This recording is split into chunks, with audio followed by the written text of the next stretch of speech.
Okay, good day sa inyong lahat ng mga ka-vlog TV. So it's me June Rod. Welcome back again to my channel. Okay, today is June 19, Wednesday.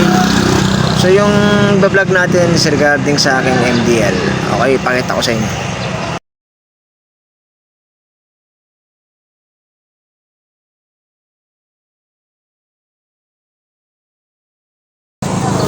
So ito yung MDL na pinakabit natin, guys.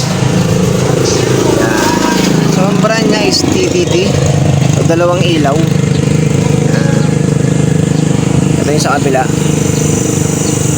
Okay, so binili natin yan sa Shopee, mga guys, mga katropa. So sa halagang 700 something at 750 yata. Ito yung nagkakamali. Then pinakabit natin sa Antipolo dito sa mga mekaniko, sa mga shop. So mamaya ituro ko sa inyo kung saan ko pinakabit, magkano yung naggastos natin lahat-lahat. And then sa uling-uli, titignan natin yung performance ng ilaw na to. Okay, so mabilis lang ito, guys, huwag kayong mag-skip, tapusin niyo. Okay? Okay, mga ka-vlog TV, dito tayo nagpagawa, malapit lamang sa Shopwise. Ito yan, then 7-Eleven. Okay, yan yung area na, itong road na to is circumferential sumulong. So ito yung shop na sinasabi ko sa inyo, yung EDZY Motorcycle Parts and Accessories. Tapat lamang po ng ano yan, ng National Bookstore. Okay, so hindi ka maliligaw, mawawala, napakadaling makita yan. So dito lang po yan sa Antipolo. So ito yung National Bookstore, mga katropa, mga ka-vlog TV. Tapat lang po yan. So nag-iisa lang naman yung shop na yan. Okay, so kung taga dito kayo sa Antipolo, madali nyo makikita yan. Okay, National Bookstore lang na malapit sa Shopwise. EDZY Motorcycle Parts and Accessories. Okay, tara na, guys, umpisahan na natin, huwag natin patagalin pa, paggawa na tayo kanila kuya. Alright, so pinatira na natin sa ating mga mekaniko yung mga kailanganin na pyesa. Meron naman sa kanila kasi kumpleto sila, marami silang paninda. Actually, pag natapos yan, saka na lang babayaran yung labor, pati yung mga nagamit na pyesa. So kasama na dyan yung wire, tape, relay, yung switch.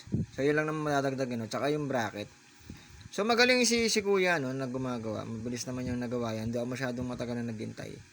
So excited talaga, madali nilang naikabit.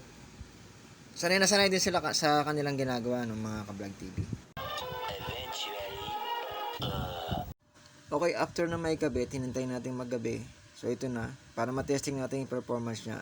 Yung puti, yan yung high beam. And then yung low beam, yun yung dilaw, guys. Yan. Ang ganda, So nakabit na siya, So inabot lahat ng 700 plus, yung binayaran natin sa shop. Yung labor, 350. Yung domino switch, yung tape, yung wire. So yun yung mga nagamit. So umabot siya ng 700 plus. So hindi pa kasama dun yung ilaw, yung MDL na binili ko sa shopping online. So nasa 700 plus. So abutin din ng 1.4, 1.5 ganyan. Plus yung bracket pa pala. Okay, guys, try natin yung MDL natin na nabili. So ito na yung low beam tsaka high beam nya.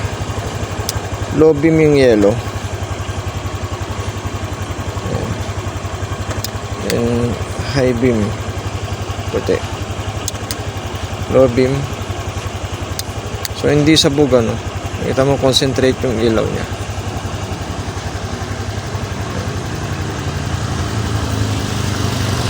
Alright, sobrang sulit, nagagamit ko na siya tuwing gabi. Sobrang linaw sa gabi, guys. Kasi yung stock natin na ilaw mahina na, so hindi na kaya talaga. Ang inabot lang nito lahat siguro nasa 1.6 kasama na yung labor, materials. So yun. So, kayo na bahala umusga, guys, basta para sa akin malinaw siya, malakas. Yun. So, salamat sa panonood. Sana kung may mga katanungan kayo, huwag kayong mayang magtanong, mag-comment lang kayo sa aking box. And then nasasagutan natin. Alright, so God bless po and ride safe always.